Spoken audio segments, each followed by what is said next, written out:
Ladies and gentlemen, please rise for our national anthem.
Good morning, everyone, and welcome to the Maryland Jockey Club at Laurel Park for a Friday edition of Today at the Races. I'm Dan Ullman, along with the Equibase ace, Keith Fustel. Yes. Great week last week with Preakness Preview Day, the handicapping contest. Everyone was out, but a great week this week. Racing Office just did a super job. 3 cards, 211 race cards. Sunday's got 10. You've got full fields. Unbelievable handicapping puzzles. 2 low 12% takeout pick 5s. Yes. Who can ask for anything more? And by the way, fast and firm, it's a glorious day. Fast and firm, weather looking pretty good all the way through the weekend. The challenges that present themselves each and every race. I've got scramble, wide open, head scratcher, all the way at the top of my PPs. But you know what? These are what, these are kind of cards that can really change a person's week, month, year when you strike 12% low takeout on those pick 5s. And we can't thank our fans and our players enough from last weekend, though. Over 5.5 million on that card on Saturday. We had great guests. All in all, just a tremendous weekend. Saw some really good races, some really good performances. We'll see what happens with those winning your ins, Dan, as well. Very exciting action coming up this weekend at Laurel Park, and looking ahead to Pimlico. Preakness 150s on the horizon, but we're going to kick things off the week before Preakness with some very special events for you at Old Hilltop. We'll start things off with the beloved Mother's Day tradition. Mother's Day at the races, Sunday, May the 11th. 11 a.m. to 3 p.m. Get your tickets at pimlico.com. Always great to take Mom to the races and treat her to a couple of winners. She's done enough for you and me. And the day, I miss my mom dearly. Each and every day when I'm out here, I always think of her and wish she could be with me on Mother's Day at Pimlico. But you know what? Make the best of it. Take your loved ones out there and have a great day. And then Saturday the 10th, the day before Mother's Day, it's the biggest party in sports. It's the NTL season kickoff, the National Thoroughbred League. The Pimlico Cup's going to be on the line. This is sort of an innovative new concept, the National Thoroughbred League. Lamar Jackson owns the Maryland Colts. Dr. J. Julius Irving owns the Philadelphia team. And these situations where the owners draft their horses for specific races at Pimlico on the 10th, and whoever has the most points wins the Pimlico Cup. There you go. It's great. You got some celebrities out there, some big names, so don't miss out on that great day. Mention the weather. Let's take a look at the weather conditions. Main track fast. Turf is firm. Beautiful day. Temperature 71 degrees. It can't get any better. Again, from a gambling standpoint, these races are very difficult. A handicapper with their top picks could go, let's say, 3 for 32 over the next 3 days. And guess what? They could make money if they key the right horse in the multis. Turn themselves a nice profit. Absolutely. And again, you've heard me say this ad nauseum. I throw up 4 picks. Dan throws up 4 picks. We'll tell you if we love a win candidate, and you're going to see tons of value within our selections. And if you're seeing anything, 8, 10, 12, 20 to 1 on the board, please do not hesitate. Step up and bet a couple bucks across the board. We will strike with a few of those this weekend. We'll start things off with race number 1 going a mile on the turf course, claiming tag 40 down to 32. Okay. It's a non-winners at 2 life event, and it is also the first leg of our 12% low takeout early pick 5. Take out the 4 Bjorn, take out the 6 Key Stat, take out the 13 through 15. The 12 is in. Yeah, and I've got a minimum ticket here. My first ticket was well over $100. I got it down to 24. And again, we've got pick 5s, we've got pick 4s, all different sorts of opportunities. If you see a couple legs that might be just a little too tough, hey, back it up a little bit, a pick 4 or pick 3. But we're going to get you started here. Some framework for this 12% early value pick 5. I'm spread first race. 2, 3, 8, 9 may not be enough, but they're the 4 I'm going to go with. Race 2. We can narrow it down, I think, a little bit. I like Christiane a lot in here with Luminous Secret for Phil Schoenthal. Getting the first Lasix, Butterby Quick, Interesting Shipper for Aaron McClellan. I'm going 1-5 in race number 2. Race 3 with the 6, 7, 11. Proven turf form there with the 6, I Think I Love You. Race 4 with the 1 and the 6, Yarrow's Quest, Tiny Lake, an improving sort. Finish it up. There's a single. I mean, we're going to have to trust a little bit in the 4 in race number 5. That's the Brittany Russell runner in this moment. Coming in a barn change. Good races down at Gulfstream out of some key events. We'll take a shot there, but you certainly can spread and add a little bit to race 5. Go grab a friend. $24 to get you started for that 12% low takeout early value pick 5. Taking a look at our top selections for race 1, no surprise that we're all over the place. Talk me on to the 3, Gray Flannel Boss, a horse that's returning to turf after several efforts on the dirt. Yeah. I kind of agree with you in that even though this horse earned a really good Beyer speed figure last time out on dirt, he might be more effective on the grass. Yeah, you go back to those races at 2. He was steadily improving. Got it done at 7.5, a 2-turn event at Delaware Park, stalking position to get up. That race was just too tough. That next step up to the allowance competition popped the gate, was a little fractious, bobble steady. Everything that could go wrong went wrong early for Gray Flannel Boss. This horse now will be racing with Lasix for the first time on the turf. Has had Lasix its last 3 on the dirt. I love that sudden improvement last time, second off the claim. This horse that we have added to our horses to watch list, I think is versatile enough. I think there's plenty of speed in here. You've got a fresh horse like the 2 Rector, a couple of these other horses. Mission Artemis, I think, will be forward. I think the flow is going to be okay. Gomez to get position, doesn't need to battle early. I like the willingness late on the main track last time out.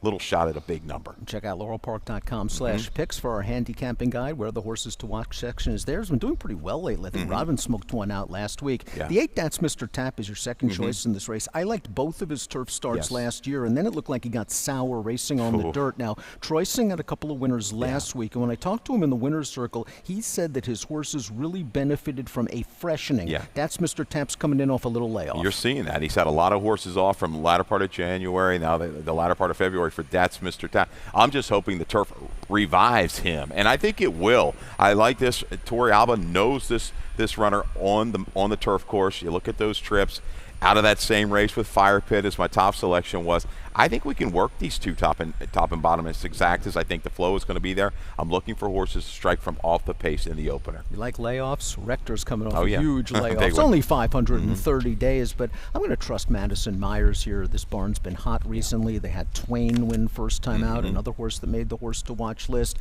And she sent out Kendama, who scratched later today, to I think hit the board at something like 40 to 1 at Colonial off a 400-day layoff last year. So she's certainly capable of getting one to fire. This horse got a little tired last time out, going a mile in the maiden claiming race, beat a couple of next out winners. I'm curious to see if this horse will need one demand value. Yeah, you're going to have to demand a little bit of value. I guess the horse we both have in the mix and we trust enough has got to be Proud. Just because when you just glance through these PPs, you fire through them, those 70 buyers stick out on the turf course, stretching back out off of some tries, sprinting on the main track. Again, with the flow that should be out there, I think positioning is going to be key for Rosado. Don't get hung wide the first turn. Can make a steady progression. Last 16th of a mile, though, that could be his nemesis. He just doesn't quite follow through. He's had a little bit of a hang on the main track as well. Limited positive stat for the trainer, Tim Keefe. We're going to take a look at that trainer stat for the 9. Gatto Be Proud, dirt to turf, sprint to route, recently has done well. 2 for the last 10, $4.36 ROI. Homer Jones is the 2-to-1 morning line favorite. We've got a trainer stat for Homer Jones's conditioner. That's Mike Trombetta. First after layoffs between 6 months and 1 year. Don't worry about it. 6 for the last 25, 24%, $2.26 ROI. This horse earned a really solid buyer speed figure at Delaware. Has to deal with the layoff. But you see from that trainer stat, it's really not that worrisome, and this is a drop in class. It is a drop of class, and when you're looking at key horses, something we like to talk about a lot on this show, got to be proud. Homer Jones, key up against Hank's Divining Rod. This is a horse that got into the lower 80s on the turf course. We're going to see him this weekend, I believe, too. He might be out. Right. But a key animal. They were close enough, and now into this condition claimer certainly work as factors from off the pace. Wide open race to kick off the Friday card. 3, 8, 9, 2 for Keith. 2, 9, 10, 12 for me in race number 1. We'll move on to the second half of the daily double. Race number 2, 7/8 of a mile. A claimer for 3-year-old fillies, 40 down to 32. Take out the 6, Sassafrasness. This is the first leg of our first 50-cent pick 4 wager. We hope you don't get knocked out of the early pick 5. If you do, jump right back in the pick 4, because there have been some big prices on the pick 4 lately. And if you're alive in the pick 5, jump back in the pick 4. It's good to get greedy in this game sometimes. Yes, it is. You get hot, and when you got to strike when it's hot, right? So if you can hit a couple of these together, they will take you a long, long way. I mean, Vinny Perron going to come out, I think, a little bit later this afternoon. We're going to try to formulate some tickets, some pick 4s and pick 5s. Vinny's coming out. I owe him 5 hunch. Do you really? I got to hide in the press box later on. Chrissy N. He comes in with that bag. I don't know what he's carrying in there. You better watch Usually out. A violin case is what he brings in. Chrissy N is the horse to beat in this race, and she is your top pick. We have a video spotlight for Chrissy N, and this horse just looked really good at Laurel Park. Yeah, this is a 2-back race on March the 1st against Double Arrow. A really good horse here for Robbie Bales. We saw just win last week with a 68 buyer, and all in all, I thought this horse continued on well at the 5.5. The mile might have been a little bit too much. The antics pre-race certainly took a little starch out of Christiane, but I like this little run in between horses. Quarter pole to the 3/16, finishes up willing enough. 53 buyer, not going to wow you, but, you know, I think it's going to take a mid-50s to get it done in here, and I think she's going to have that little stamina build up off of that race down to Colonial and out of that race as well as the 5. Luminous Secret for Schoenthal, adding Lasix for the first time. I'm going to key around these two, Dan. Yeah, I think those horses also were hurt by the horse they faced. Oh, my gosh, Burst was 1 to 10, came back to run third in a stake with a 75 buyer. Major class relief for Christiane, who you mentioned, kind of popped open the stall before the start, got a little bit anxious, then was on a hard chase after that horse. This is a much better spot. I like horses cutting back to 7/8. I'm going to take a little bit of a guess with the 2. Butter Be Quick, dropping into a claimer for the first time in her career. Didn't really break the best at Parks last time out. Was sort of buried down inside most of the way. I think 7/8 is going to be okay for Butter Be Quick, but I have a feeling she doesn't have a lot of speed, and she may need a little bit of pace in this short field. She might need a little bit. Lazy Days went out there, slower internals to get it done. Will she be a target? There's not a really fast horse in this race. I thought Butter Be Quick, she needs to break. She broke a little slow up there last time out, showed a little burst, and then took back, tried to make another run. Maybe it was a little flat, wasn't really comfortable down inside. But, man, the debut was really good. You thought she was going to kind of be Annie Con. She hasn't been able to come back to it. Is this a situation where we're overthinking things? The 4 Trace Aris has 3 lifetime wins. The rest of the field combined has 5. Yeah, and she's fallen into a couple good trips, though.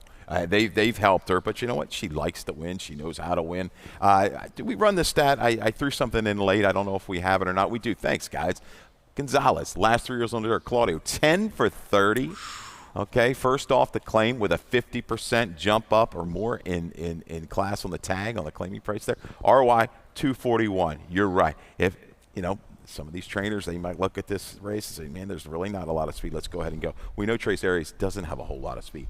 But, man, if things develop up front, it's just going to fall. Could fall right into her lap. I think the 3 Nancy Mary fits in this race, making her third start of the form cycle. She was in against Moon Cash 2 starts back. That horse was the victim of a tough DQ in her subsequent start after winning a stakes race. Insa Monster Mash has been in good form. And I like that this year she's shown the ability to sit back and make one run. And I think that could help her in here because she is versatile and pace adaptable. So maybe you might want to use her at a price. But I agree with you. I think Chrissy Ann is the horse to beat. 1, 5, 4, and 2 for Keith. 2, 1, 3, 4 for me in race number 2. We'll move on to race number 3. We're going 5.5 on the turf, a wide open maiden special weight for fillies and mares. Take out the 8 Somnium, take out Mike Beer's sister, the 13 Anita Beer, and the 15 Mo Hype is scratched, the 14 Champagne Mischief is in. Javion Toledo takes them out. Martino Rojas on the 1 Kissed at Dawn. Let's start off this analysis. Talk me onto the 11 Octet. Yeah, Octet. This is another race. I just couldn't really find anybody that I really liked. And something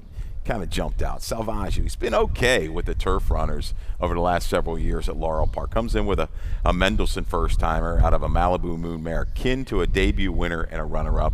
That's basically all I needed to see. There was a little bit of turf, not a ton within the family. You have to go back, but just that.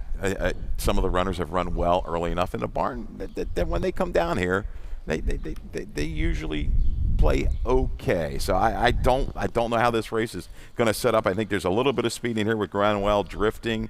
Daring Delight jumped up, but I'm taking a flyer here with this firster. I'm curious to see if the 6, I Think I Love You, can show good speed in here. Now, she's lost at 5-2 or less in her last 4 races on dirt. I think her one turf race last year at Delaware was pretty good. She kind of tracked the horse from the outside. She was on the attack. She really didn't give too much ground in the stretch. I like the way she galloped out. I'm going to trust J-Rod and Cal Lynch to have this horse forwardly placed turning for home, but she's hasn't shown a ton of stallion in her career, and she's going to need it with the long stretch. So I'm also going to use the 9 Super Upgrade. We've got a stat on Super Upgrade. This is what Mike Trombetta does. Experienced runners, first-time turf, first-time Lasix, 3 for the last 15, 20%, $3.49 ROI. This horse is bred grass. Yeah, bred grass. I've got it written down. Kin to a couple turf winners, absolutely. So, yes, the dangerous player in here. I think Super Upgrade's a little sneaky. Did not make my top 4. Will be in my exactas. And again, how do I approach this race?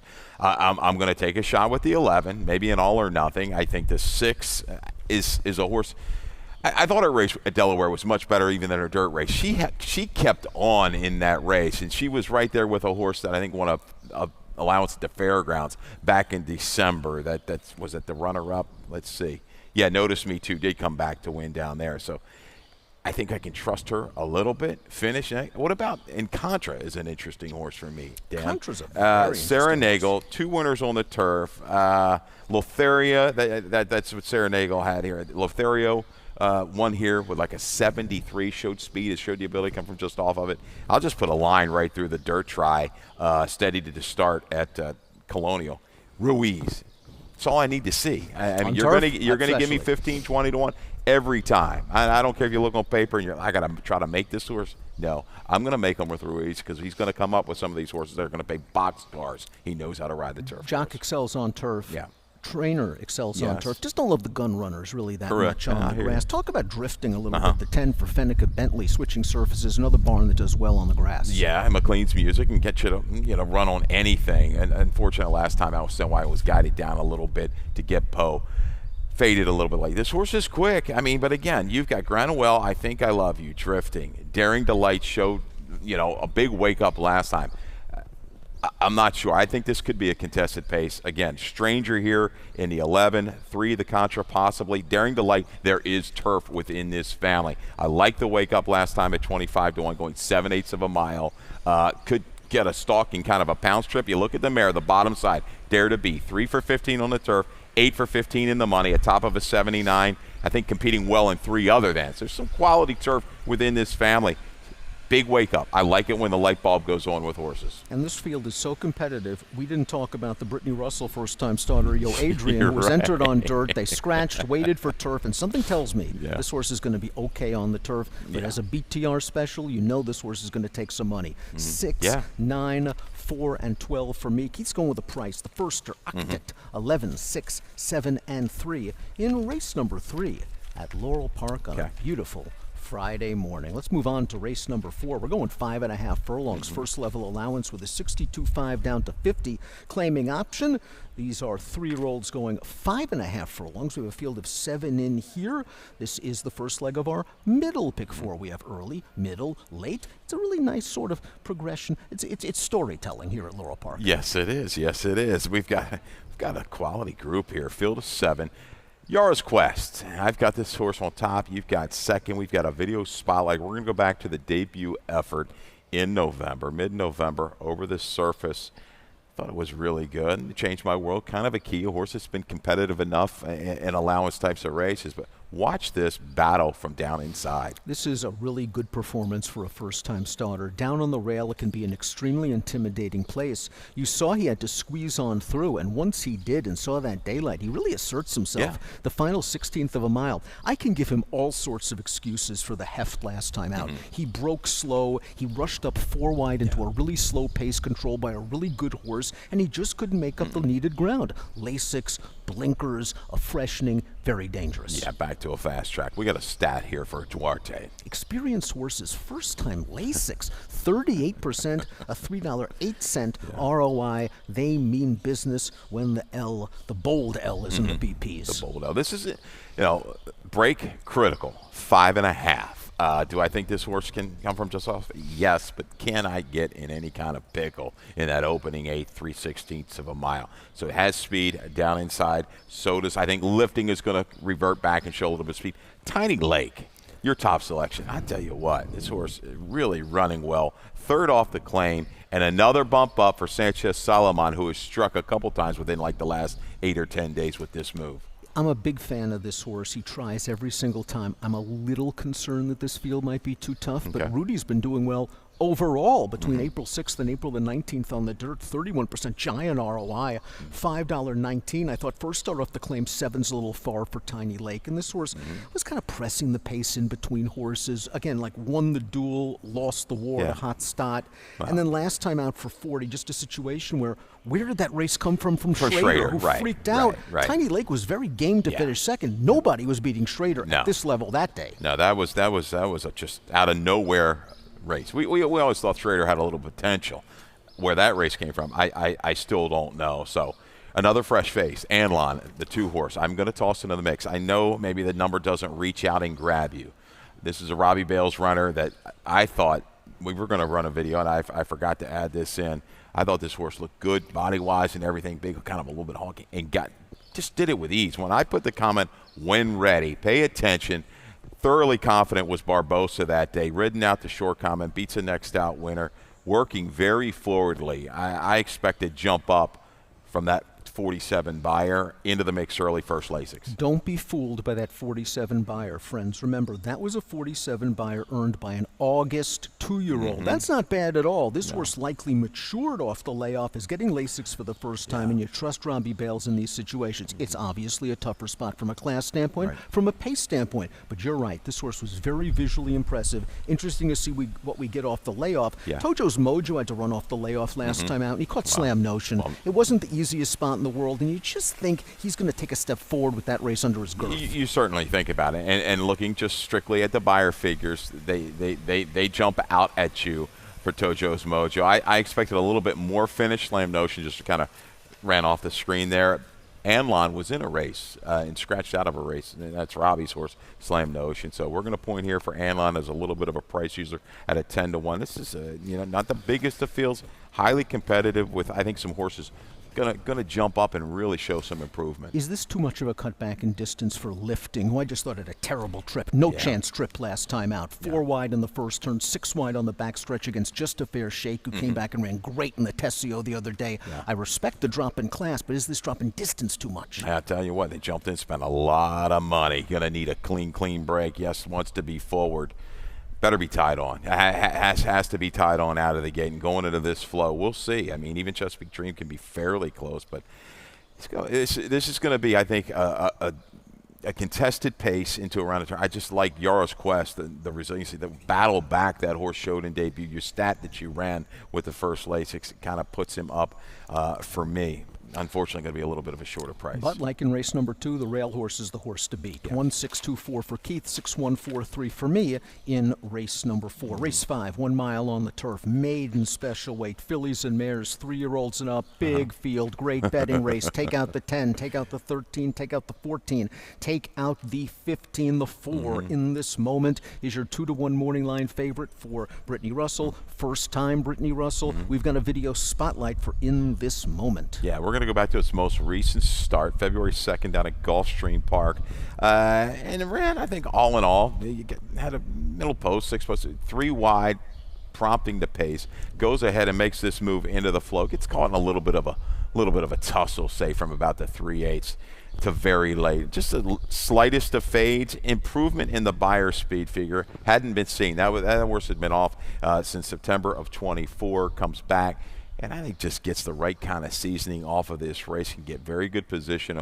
You got a couple horses that may want to go. Missoula inside, another one fresh. Did show that speed going a little bit longer, but I think forwardly placed, shortening up a 16th of a mile. First time Brittany. If you're betting Brittany since February the 14th, you don't need to handicap. You just bet Brittany, 34%, and you're making money. $2.14 return on investment. In This Moment has tactical speed. The horse that ran third last time out just missed in the subsequent start. A maiden special weight down at Gulfstream with a 72 buyer speed figure. Let's talk about Missoula a little bit. Going on for Kerry Raven first time. This one was with Christophe Clement down in Florida. We do have a trainer stat, I believe, for Missoula. First after the trainer switch, this barn does well. 23%, $3.49 return on investment. Competitive buyer speed figures. They tried to rate this horse last time out, and maybe, just maybe, she's more effective when she's freewheeling on the lead. Yeah, and looking at the field, it must just be a go ahead and let's go. First time for Kerry Raven. It does some good work. You'll see some of the horses probably run up at Delaware here throughout the summer. So, yeah, did not make my ticket. I'm gonna, probably use a little bit. I've got this shorter price on top, Dan. Looking for a little bit more value. I didn't know what to make of what kind of number I'm going to go on the 5. Pour Voce for motion. This is a horse I had tabbed off of that race, the debut back in October over this course. Slow start, inside move, a little bit of flattening. I was waiting for this horse to run back. Came back at Tampa, just caught an overland trip. Maybe just got that tightener that it needed. I think follows through a lot better today. Conch Fried Rice is coming up from the fairgrounds for Michael Stidham. Just fell far behind. They turned this horse way back in distance. At 5.5 last time out. Fell so far behind and just really couldn't make up ground. I think stretching back out is going to work for Conch Fried Rice. I think we'll see a little bit more speed. This horse showed a lot of speed routing 2 starts back. Absolutely. I think you go ahead and go and get position early. Barbosa with a cleaner break can prompt. This is a pretty deep family when you look at the turf runners. There's some graded stakes winners within this family. I think stretching back out for Stidham, yes, I would like to see this one get into position, maybe 3 wide the first one, get that prompting pace. Is a player in here, and again, you've got a horse 6-to-1 morning line. I think it's going to be a square price in race 5. You want to talk about family? The 6 Sutton Susies by Twirling Candy cost $150,000. She's a half to an Irish Group 2 winner, a Dubai Group 3 place router, and a Dubai Group 3 place dirt router. So there's tons of family here for Sutton Susie. Watch the board. Watch the board. And if this is a situation, I'm not going to lie. I mean, if this was a Brittany horse and you saw all that, all the talent laden winning. Problem is the barn doesn't win a lot first out. I mean, I was back and forth. Again, I am going to use this horse, tab the tote, and watch this horse finish up in the race. Could it be something lined up for further down the road? We're both going to go with BTR first off the trainer switch. 4-5, 11-3 for Keith. 4-2, 11-3 for me. 5 down, 6 to go here at Laurel Park. We're going to take a quick break, and we'll be back for the Chesapeake Pick 6. Baltimore!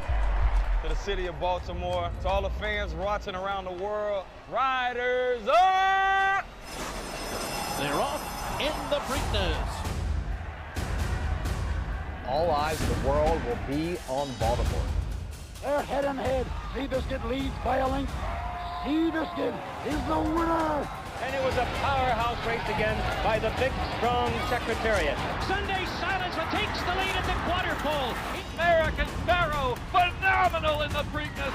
And the filly did it! Rachel Alexandra!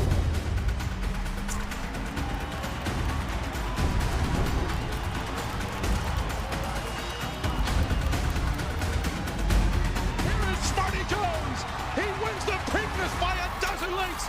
She's the brave, wins the Preakness.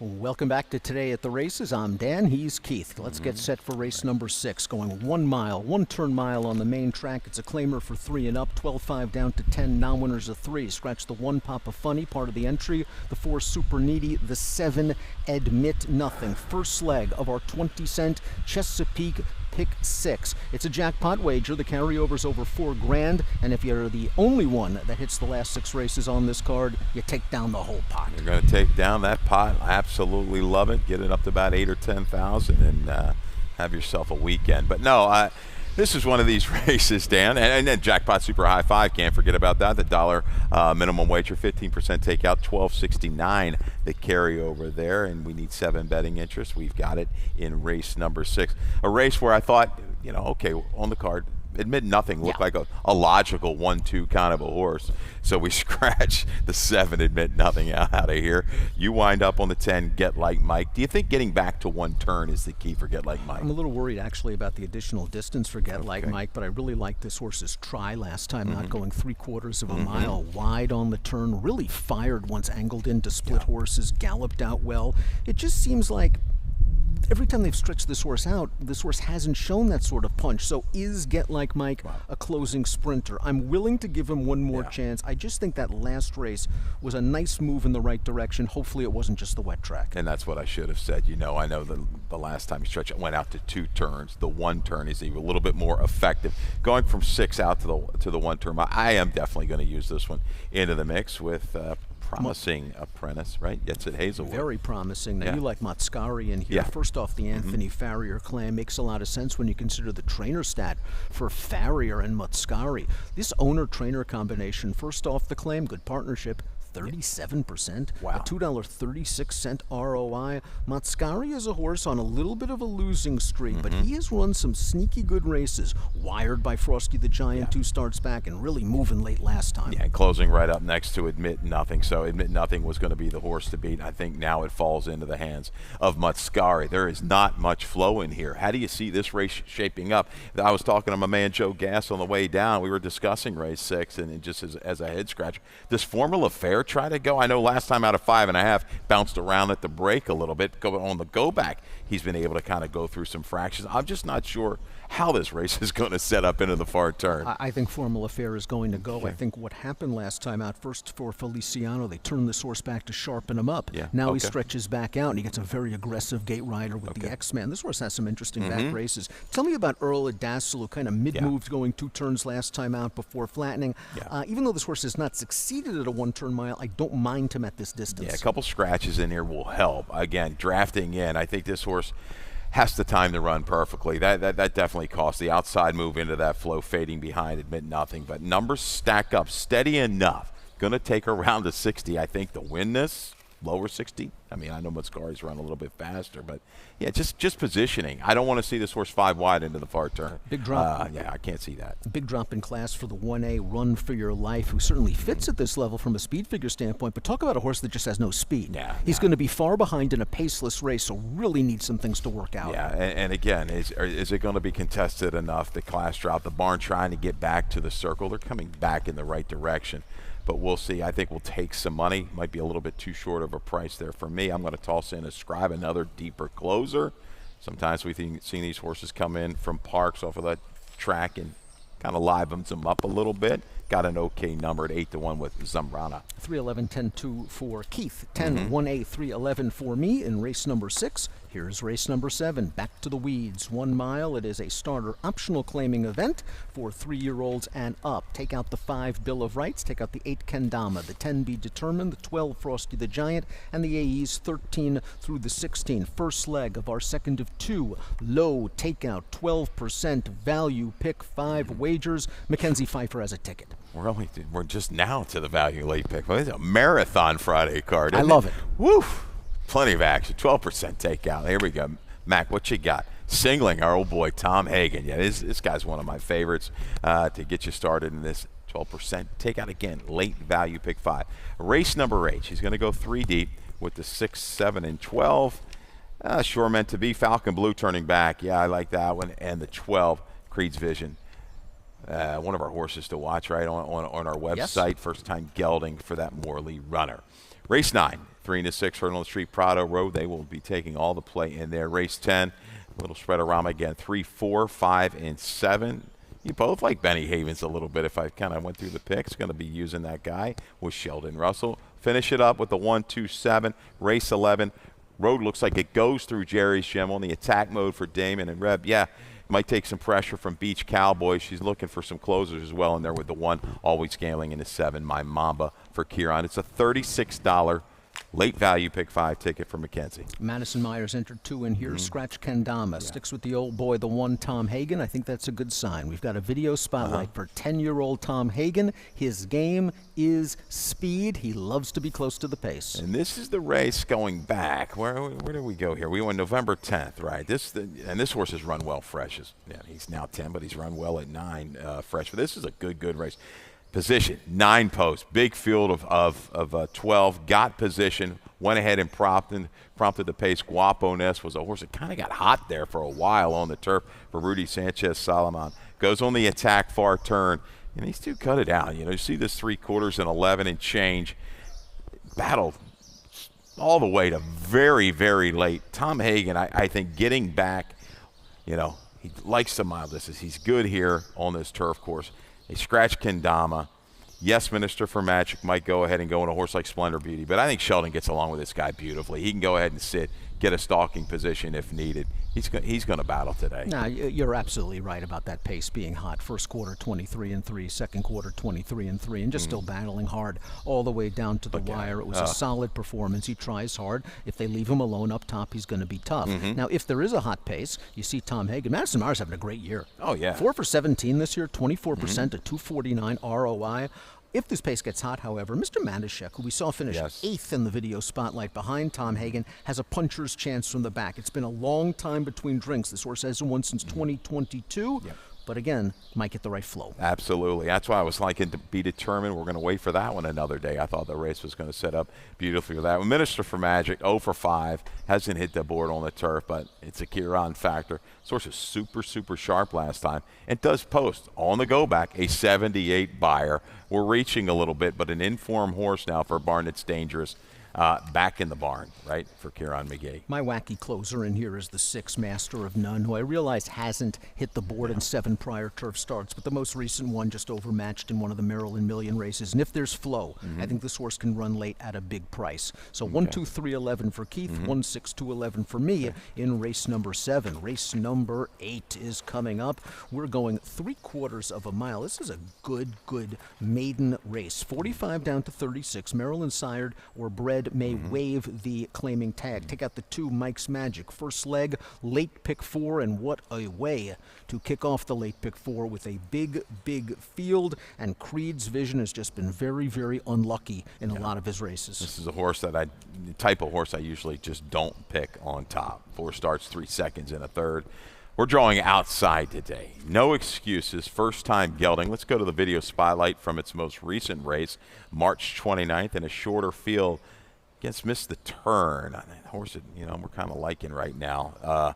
unfortunately shuffled early. Yeah, it looked like Jamie wanted to get early position, and you're going to see right here, this horse to his outside is going to pinch him back just a bit, and that's going to cost Creed's Vision momentum, and more importantly, it's going to cost Creed's Vision at least 2 or 3 lengths. And as he's shuffled back, Jamie gets to the outside and tries to come with a run, and does come with a run in the stretch and finishes a pretty solid second. We see him in the far outside in the familiar West Point colors. That's Creed's Vision on the far outside, but he's going to be very game to finish second. The race 2 starts back. He had all kinds of traffic trouble. You know this horse is going to run on late, and maybe as a gelding, he's going to calm down a bit. Yeah, I still like this effort. Owns correctly, doing it the right way, right? First time gelding, settles down.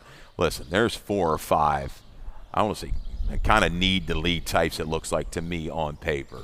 Setup's going to be there. No excuses for Creed's Vision. If he comes away cleanly, I think he'll settle and make a sustained run. I thought Falcon Blue was much more professional in the third lifetime start. Seemed green to me, sprinting in the first 2. Last time out, dropped back down to this level. I thought this horse ran okay. Split horses in the stretch, had to alter course outside.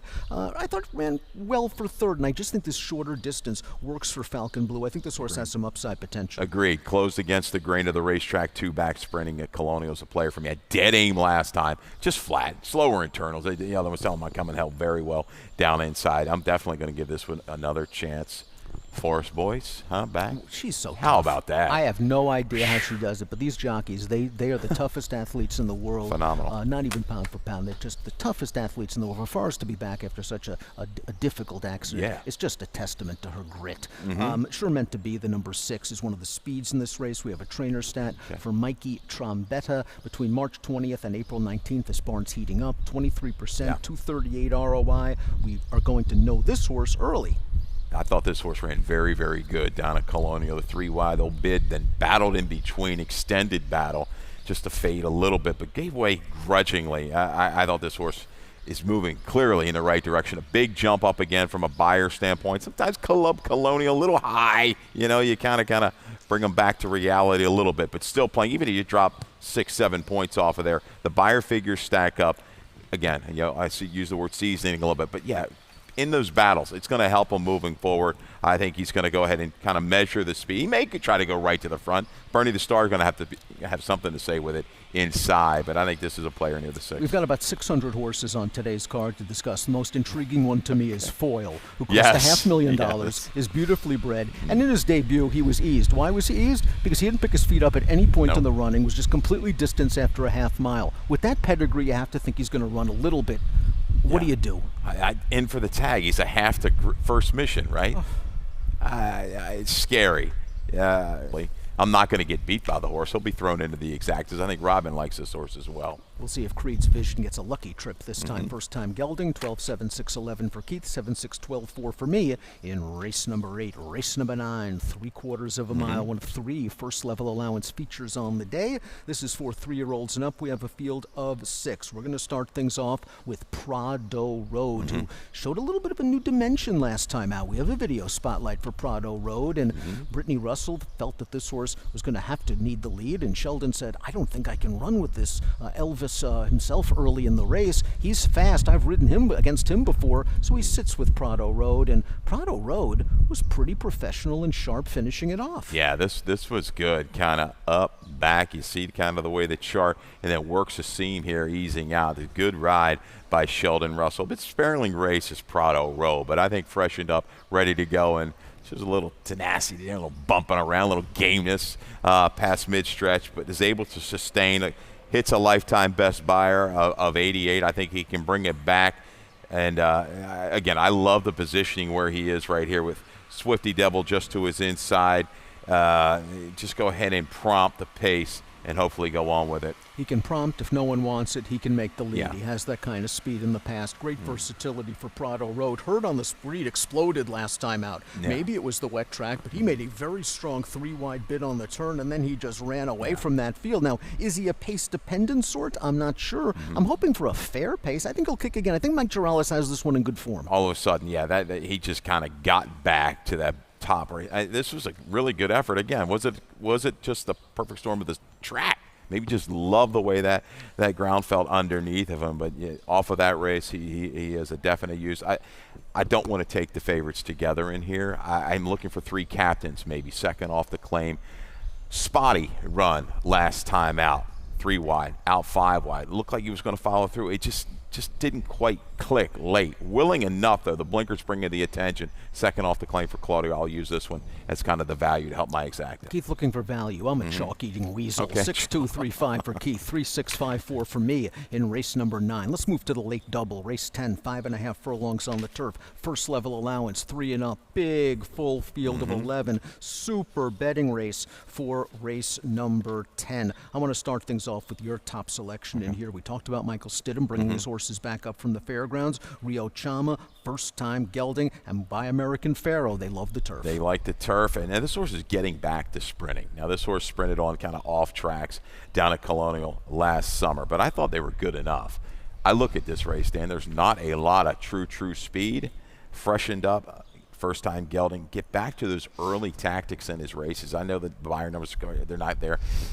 You're seeing the ROIs. First turf 343. You're seeing dirt to turf 353 ROI. Positives. When you're playing this game, we want to make money. We want something positive. You've got it here in Rio Chama. I think just a good break. He's going to go ahead and go with Barbosa. Reggie runs rogue. Pretty good horse. Why not? Ready to go here off the break. First time gelding. Benny Havens hasn't won a race since 2019, but I think he ran pretty well towards the end of last year. He's 1 for 41 lifetime, so he's not the most trustworthy sort. But what I liked about that race, those fractions were very, very sharp. 22-1 opening quarter. This horse made the move into a 22-2 second quarter, and was pretty game to finish third in a race that was dominated by closers. So maybe he's figuring it out. He's 8 years old. Maybe he's a slow learner. It's like Benny Havens, Katie's Notion, Tall Order. They look very similar. I do think Tall Order, and we have a stat here for Gina Perry, I think of those 3 that I just mentioned, is a little bit more tactical with any kind of break. Gina Perry gets Tall Order back after a one-race sojourn down to Turfway. First after the trainer said, that's a pretty nice ROI. $12.70. You could basically retire on those selections. 1-5-4-9 for Keith. 3-5-4-8 for me in race number 10. It's just a wide-open race. Katie's Notion can kick late. I think pace is really going to play a big role in this race. Absolutely. And when I was looking at it, Dan, it was hard for me to pinpoint who's going to go ahead and go. Maybe the 9, Fade the Noise, possibly could go ahead and go. But I'm hoping I get a decent break in Barbosa. We can just go ahead and send inside. Let's close things out. Race number 11, 3/4 of a mile, 7,500 down to 6,000. Beaten Claimer. This race for 3-year-olds and up. We're going to start things off with the number 1, Always Gambling. Gene Briseno rides the 2, Always Gambling, coming off a good performance. We have a video spotlight for that $7,500 condition claiming race. Here's Always Gambling, just settling in pretty good position behind a 3-ply speed duel, but it's going to have to go wide into the stretch. Yeah, sits there in the clear. You see the short comment, fanned out 7 wide, kept on gamely, just couldn't quite get past. But all in all, second off the break, a barn we talked about, the horses off of these freshings. They're running very, very well. The key for me here with Always Gambling, he's got good back sprint numbers too when you go back on the page. Is he going to get the right kind of setup? I think everything hinges on how Beach Cowboy goes and attacks Jerry's Gem, because Jerry's Gem is the fastest horse in the race early through that opening quarter, in my opinion. Jerry's Gem's not only the fastest horse, he's the classiest horse, and if he can still run, he's likely just going to go to the front and wire this field. But you're right, Beach Cowboy is an aggressive rider and has shown a lot of good speed in the past, so it'll be interesting to see how this race plays out. And if this pace gets hot, I think the 7, My Mamba, is a really interesting selection. Second off the Kieran McGee claim. This horse, again, had to swing 4 wide in the stretch and got wired by the favorite. Yeah, 5 for 19, 26% the last few years. Second off the claim with the conditional claimers is Kieran McGee, a horse definitely that wants to see things heat up on the front. I think Mr. Agent was a little bit against the grain of the racetrack last time. I'm going to give him another shot and use him into the mix. But definitely looks to me like if Jerry's Gem breaks, the road is clearly going to go through him. 7-4-1-2 for Keith, 1-4-3-5 for me. In the finale, best play time. Keith, where are you going? And again, we're going to go right to a shot here. Race 10, the value Rio Chama for is that Stidham? I get them all mixed up. Race Chan, Rio Chama, number 1. Yes, Rio Chama at a 10-1 morning line. Again, I hope this horse is a little different now. First time Gelding gets back. He ran very well sprinting on the main track. Can he bring that to the turf? He showed that speed. He's going to need it today against this group. My best play today is coming up. Race number 9, the 3 Herd on the Street. Second choice in here, so not the favorite, but likely to take some action, hoping Mike Girales has turned this horse around. 17 minutes to post for race number 1. It is a super afternoon of racing at Laurel Park. 11 races, 2 low takeout pick 5s, 12%, best in the business. We're going to go up to Dave Rodman for scratches and changes, and then we'll have Mackenzie Pfeiffer and a very special guest for the afternoon show. Anita's brother is going to be here. Yeah. All right. Good luck, everybody.